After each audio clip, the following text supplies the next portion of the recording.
Hello and welcome to my channel Close to the Edge. My name is Pat, where we talk about all things prog rock, classic rock, heavy rock, and maybe, just maybe a stick of rock. Stick around. You never know. Anyway, welcome along to my latest video.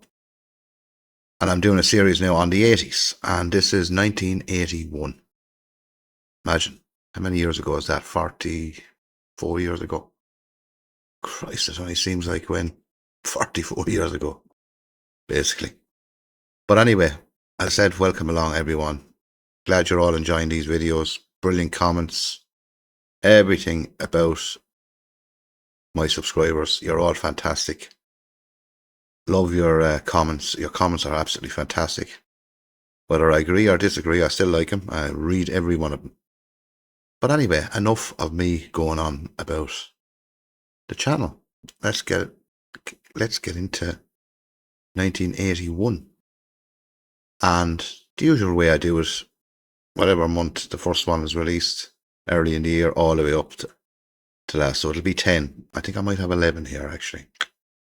At the end, I couldn't take one out. I think I have 11, but we say 10 for the time being. That's what'll be up on the what you call it?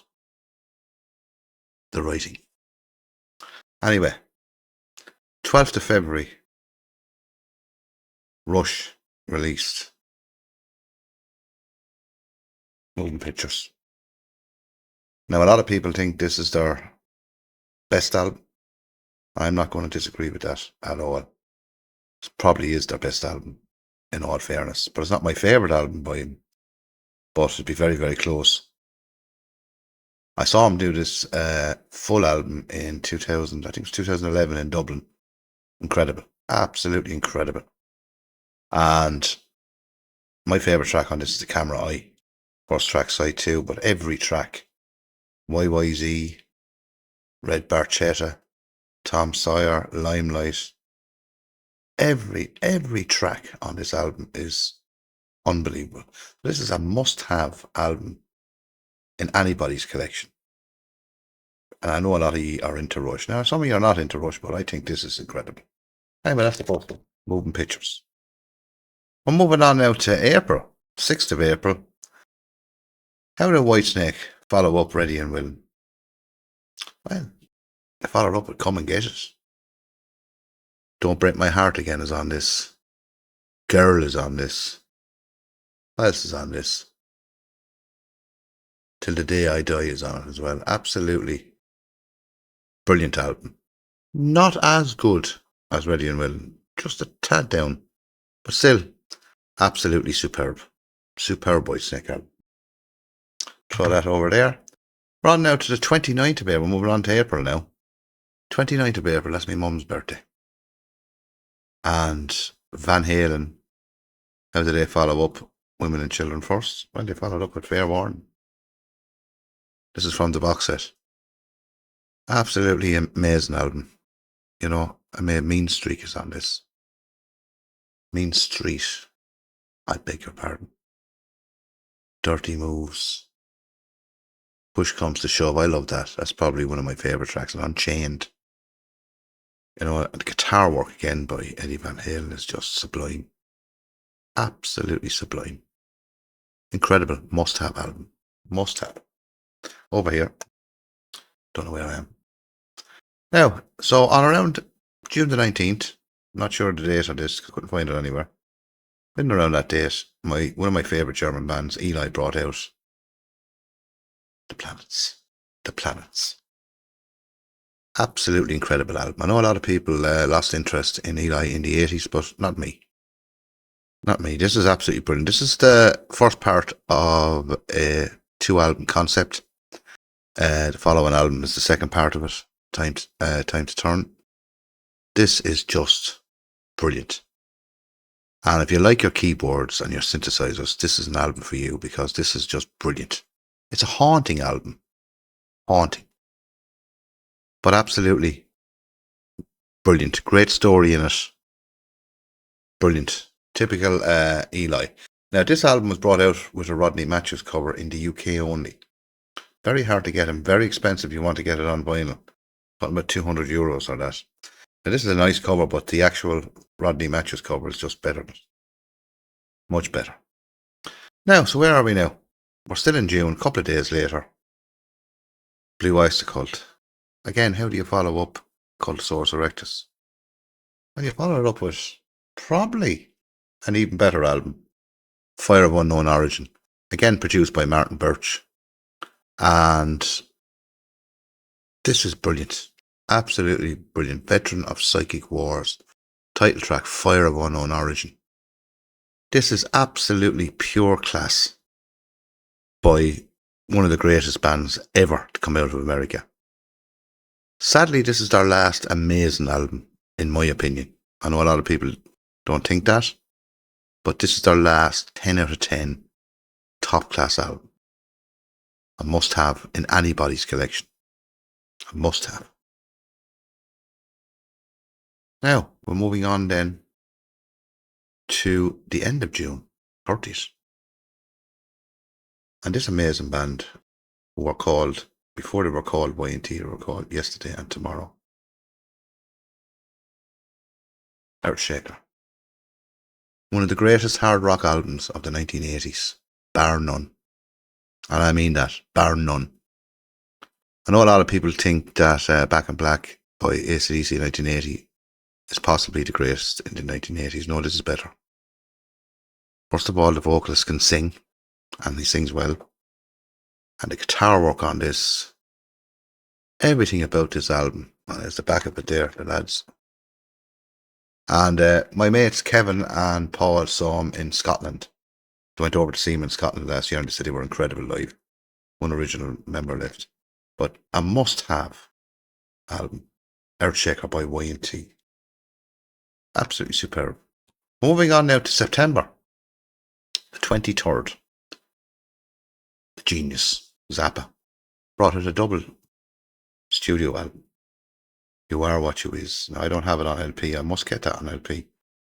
Have it on just a single CD. Absolutely. What can you say about Frank Zappa? This is funny. And it is funny. Musicianship on it is brilliant, you know. Harder than your husband. His take, if ever there was one. Absolutely brilliant. And the title track, You Are What You Is, and you see the video of it. It's just, have a look.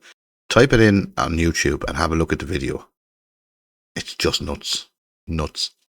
Pure 10 out of 10. Pure class from the genius.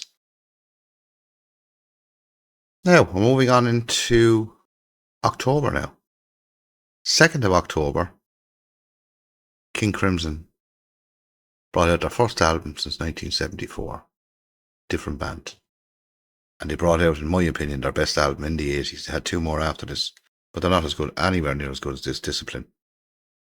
Adrian Belew is on this, who had a brief stint in Talking Heads. So what can you say about this album? It's prog, but new prog for the 80s, but they never lost their core prog sound. Like a lot of the bands did in the 80s. They sold out, a lot of them did, which is unfortunate, but they didn't sell out. They never sold out. The Kings of Prog, King Crimson. Absolutely must-have album. Now, we're moving on now. Coming down to the last two, but I think I have three, okay, because I couldn't leave out one. Couldn't leave it out. On the 4th of November, and I bought this album when it came out on LP. I bought most of these when it came out, actually. Not them all. Mob Rules by Black Sabbath. Now, Bill Ward wasn't on this album. He left after the Heaven and Hell album. And this is Ronnie's last album with Sabbath, and he came back in the early 90s with Dehumanizer. But this album is better than Heaven and Hell. Falling Off the Edge of the World. What a fucking riff on that. One of the greatest heavy metal tracks of all time. This is up there with their best. Brilliant album. This is the box set, I think, isn't it? Yeah. Yeah, it's the box set. I used to have it on LP, but this CD is actually worth it because it's actually remastered and that. Absolutely stunning. Stunning.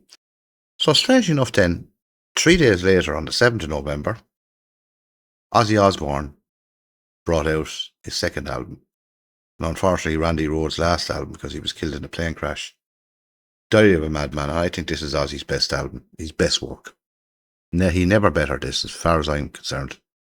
Like you can't kill rock and roll, Little Dolls, and the title track, Diary of a Madman. Absolutely brilliant. And it kicks off with Over the Mountain. Like it's brilliant heavy metal, but catchy heavy metal. You know what I mean? Be singing along the songs, like, and the guitar work by Randy Rhoads, young guitarist, taken way too soon. Absolutely sublime. Now that would have been my last one, right?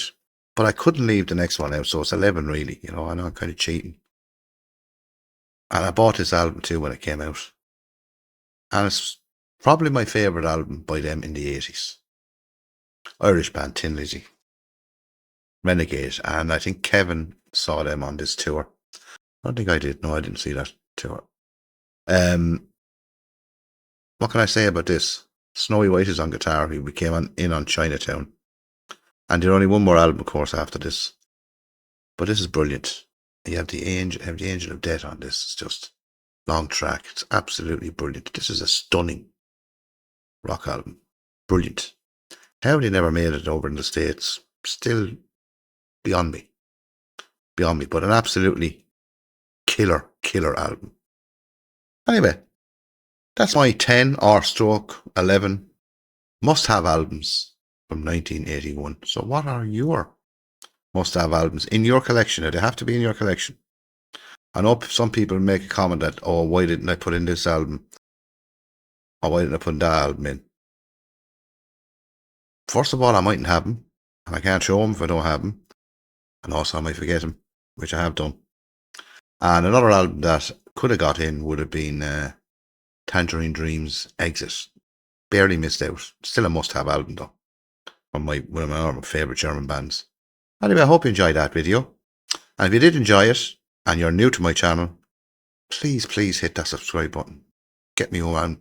I'm aiming for 3,000 subs before Christmas, which I'm not asking for much. I think I have 200 not to get. So I'd like to get it before Christmas. And that'll be a milestone for me. And if you do like the video. Of course, if you don't like the video and you don't like what I'm doing here, I wouldn't expect you to like it or subscribe.